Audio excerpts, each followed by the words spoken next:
أعوذ بالله من الشيطان الرجيم. بسم الله الرحمن الرحيم. قال الملأ الذين استكبروا من قومه لنخرجنك يا شعيب والذين آمنوا معك من قريتنا أو لتعودن في ملتنا. قال ولو كنا كارهين قد افترينا على الله كذبا إن عدنا في ملتكم بعد إذ نجانا الله منها وما يكون لنا أن نعود فيها إلا أن يشاء الله ربنا وسع ربنا كل شيء علما على الله توكلنا ربنا افتح بيننا وبين قومنا بالحق وأنت خير الفاتحين. وقال الملأ الذين كفروا من قومه لئن اتبعتم شعيبا إنكم إذا لخاسرون. فأخذتهم الرجفة فأصبحوا في دارهم جاثمين. الذين كذبوا شعيبا كأن لم يعنوا فيها الذين كذبوا شعيبا كانوا هم الخاسرين. فتولى عنهم وقال يا قوم لقد أبلغتكم رسالات ربي ونصحت لكم فكيف آسى على قوم كافرين. وما أرسلنا في قرية من نبي إلا أخذنا أهلها بالبأساء والضراء لعلهم يضرعون ثم بدلنا مكان السيئة الحسنة حتى عفوا وقالوا قد مس آباءنا الضراء والسراء فأخذناهم بغتة وهم لا يشعرون. ولو أن أهل القرى آمنوا واتقوا لفتحنا عليهم بركات من السماء والأرض ولكن كذبوا فأخذناهم بما كانوا يكسبون. أفأمن أهل القرى أن يأتيهم بأسنا بياتا وهم نائمون أفأمن أهل القرى أن يأتيهم بأسنا ضحى وهم يلعبون أفأمنوا مكر الله فلا يأمن مكر الله إلا القوم الخاسرون. أولم يهد للذين يرثون الأرض من بعد أهلها أن لو نشاء أصبناهم بذنوبهم ونطبع على قلوبهم فهم لا يسمعون. تلك القرى نقص عليك من أنبائها ولقد جاءتهم رسلهم بالبينات فما كانوا ليؤمنوا بما كذبوا من قبل كذلك يطبع الله على قلوب الكافرين. وما وجدنا لأكثرهم من عهد وإن وجدنا أكثرهم لفاسقين. ثم بعثنا من بعدهم موسى بآياتنا إلى فرعون وملئه فظلموا بها فانظر كيف كان عاقبة المفسدين. وقال موسى يا فرعون إني رسول من رب العالمين حقيق على ألا أقول على الله إلا الحق قد جئتكم ببينة من ربكم فارسل معي بني إسرائيل. قال إن كنت جئت بآية فأت بها إن كنت من الصادقين. فألقى عصاه فإذا هي ثعبان مبين ونزع يده فإذا هي بيضاء للناظرين. قال الملأ من قوم فرعون إن هذا لساحر عليم يريد أن يخرجكم من أرضكم فماذا تأمرون. قالوا أرجئ وأخاه وأرسل في المدائن حاشرين يأتوك بكل ساحر عليم. وجاء السحرة فرعون قالوا إن لنا لأجرا إن كنا نحن الغالبين. قال نعم وإنكم لمن المقربين. قالوا يا موسى إما أن تلقي وإما أن نكون نحن الملقين. قال ألقوا فلما ألقوا سحروا أعين الناس واسترهبوهم وجاءوا بسحر عظيم.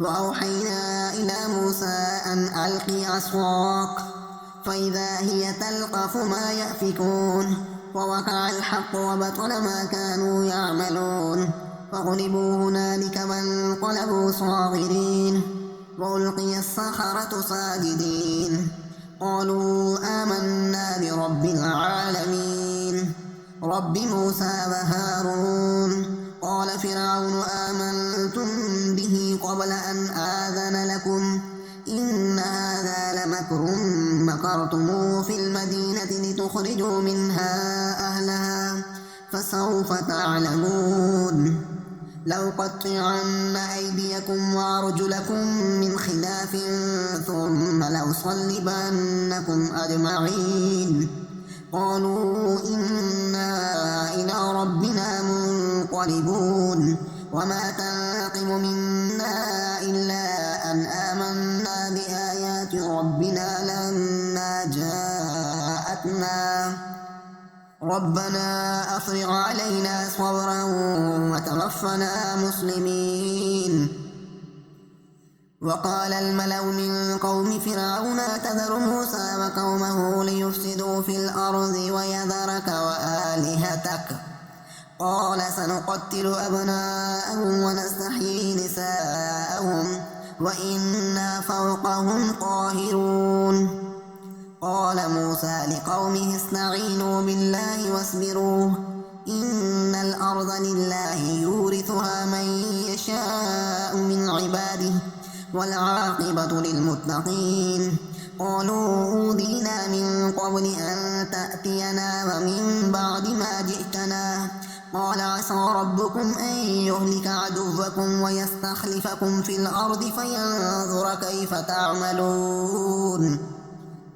ولقد أخذنا آل فرعون بالسنين ونقص من الثمرات لعلهم يذكرون فإذا جاءتهم الحسنة قالوا لنا هذه وإن تصبهم سيئة يطيروا بموسى ومن معه ألا إنما طائرهم عند الله ولكن أكثرهم لا يعلمون وقالوا مهما تأتنا به من آية لتسخرنا بها فما نحن لك بمؤمنين فأرسلنا عليهم الطوفان والجراد والقمل والضفادع والدم آيات مفصلات فاستكبروا وكانوا قوما مجرمين ولما وقع عليهم الرجس قالوا يا موسى ادع لنا ربك بما عهد عندك لئن كشفت عنا الرجس لنؤمنن لك ولنرسلن معك بني إسرائيل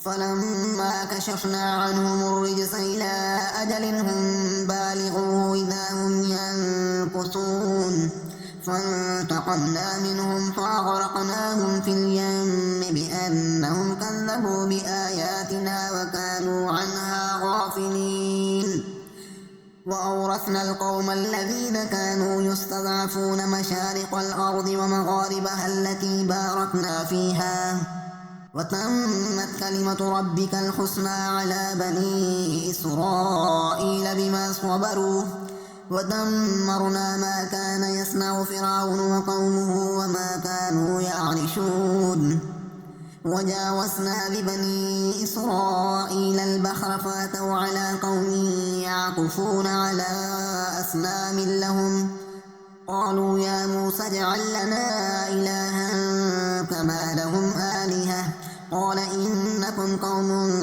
تجهلون إن هؤلاء متبر ما هم فيه وباطل ما كانوا يعملون قال غير الله يبغيكم إلها وهو فضلكم على العالمين وإذ أنجيناكم من آل فرعون يسومونكم سوء العذاب يقتلون أبناءكم ويستحيون نساءكم وفي ذلكم بلاء من ربكم عظيم وواعدنا موسى 30 ليلة وأتممناها ب10 فتم ميقات ربه 40 ليلة وقال موسى لأخيه هارون اخلفني في قومي وأصلح ولا تتبع سبيل المفسدين.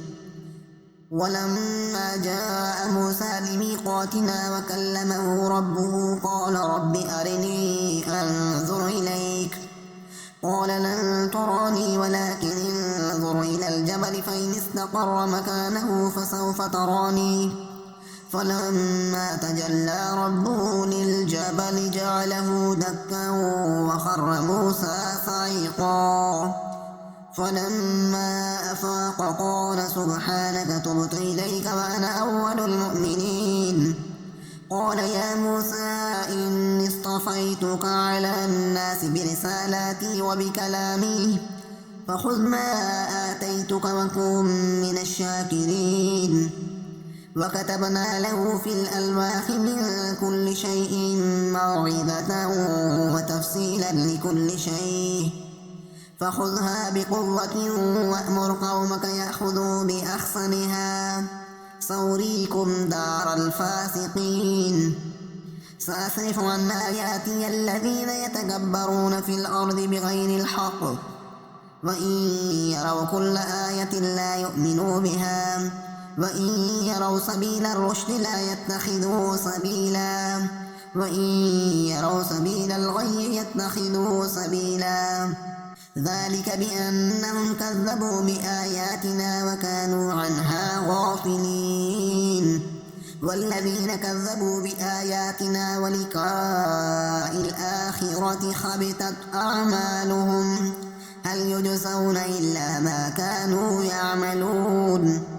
واتخذ قوم موسى من بعده من حليهم عجلا جسدا له خوار ألم يروا أنه لا يكلمهم ولا يهديهم سبيلا اتخذوه وكانوا ظالمين. ولما سقط في أيديهم ورأوا أنهم قد ضلوا قالوا لئن لم يرحمنا ربنا ويغفر لنا لنكونن من الخاسرين.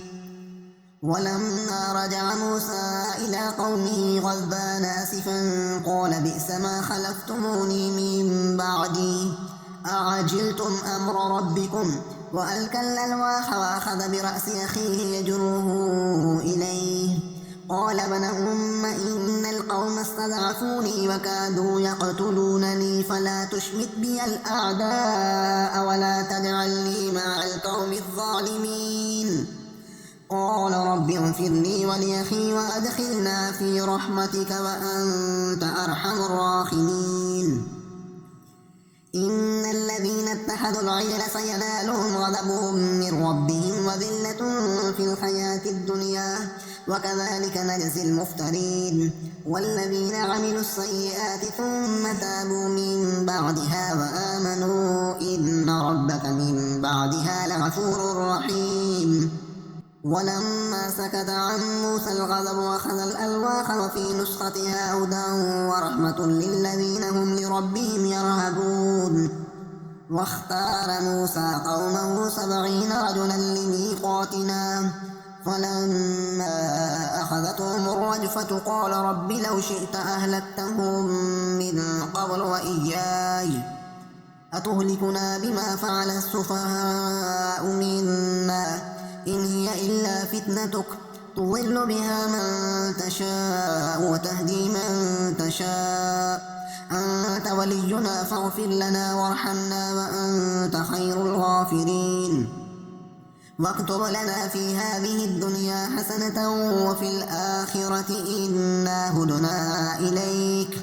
قال عذابي يصيب به من أشاء ورحمتي وسعت كل شيء فسأكتبها للذين يتقون ويؤتون الزكاة والذين هم بآياتنا يؤمنون. الذين يتبعون الرسول النبي الأمي الذي يجدونه مكتوبا عندهم في التوراة والإنجيل يأمرهم بالمعروف وينهاهم عن المنكر ويحل لهم الطيبات ويحرم عليهم الخبائث ويضع عنهم مصرهم والأغلال التي كانت عليهم فالذين آمنوا به وعزروه ونصروه واتبعوا النور الذي أنزل معه أولئك هم المفلحون. قل يا أيها الناس إني رسول الله إليكم جميعا الذي له ملك السماوات والأرض لا إله إلا هو يحيي ويميت فآمنوا بالله ورسوله النبي الأمي الذي يؤمن بالله وكلماته واتبعوه لعلكم تهتدون. ومن قوم موسى أمة يهدون بالحق وبه يعدلون وقطعناهم 12 أسباطا أمما وأوحينا إلى موسى إذ استسقاه قومه أن اضرب بعصاك الحجر فانبجست منه 12 عينا قد علم كل أناس مشربهم وظللنا عليهم الغمام وأنزلنا عليهم المن والسلوى كلوا من طيبات ما رزقناكم وما ظلمونا ولكن كانوا أنفسهم يظلمون. وإذ قيل لهم اسكنوا هذه القرية وكلوا منها حيث شئتم وقولوا حتة وادخلوا الباب سجدا نغفر لكم خطيئاتكم سنزيد المحسنين. وبدل الذين ظلموا منهم قولا غير الذي قيل لهم فأرسلنا عليهم رجزا من السماء بما كانوا يظلمون. واسألهم عن القرية التي كانت حاضرة البحر إذ يعدون في السبت إذ تأتيهم حيتانهم يوم سبتهم شرعا ويوم لا يسبتون لا تأتيهم كذلك نبلوهم بما كانوا يفسقون. وإذ قالت أمة منهم لم تعظون قوما الله مهلكهم أو معذبهم عذابا شديدا قالوا معذرة إلى ربكم ولعلهم يتقون. فلما نسوا ما ذكروا به أنجينا الذين ينهون عن السوء وأخذنا الذين ظلموا بعذاب بئيس بما كانوا يفسقون. فلما عتوا عما نهوا عنه قلنا لهم كونوا قردة خاسئين. وإذ تأذن ربك ليبعثن عليهم إلى يوم القيامة من يسومهم سوء العذاب إن ربك لسريع العقاب وإنه لغفور رحيم. وقطعناهم في الأرض أمما منهم الصالحون ومنهم دون ذلك وبلوناهم بالحسنات والسيئات لعلهم يرجعون. فخلف من بعدهم خلف ورثوا الكتاب يأخذون عرض هذا الأدنى ويقولون سيغفر لنا وإن يأتهم عرض مثله يأخذوه. ألم يؤخذ عليهم ميثاق الكتاب ألا يقولوا على الله إلا الحق ودرسوا ما فيه والدار الآخرة خير للذين يتقون أفلا تعقلون. والذين يمسكون بالكتاب وأقاموا الصلاة إنا لا نضيع أجر المصلحين. وإذ نتقنا الجبل فوقهم كأنه ذلة وظنوا أنه واقع بهم خذوا ما آتيناكم بقوة واذكروا ما فيه لعلكم تتقون. صدق الله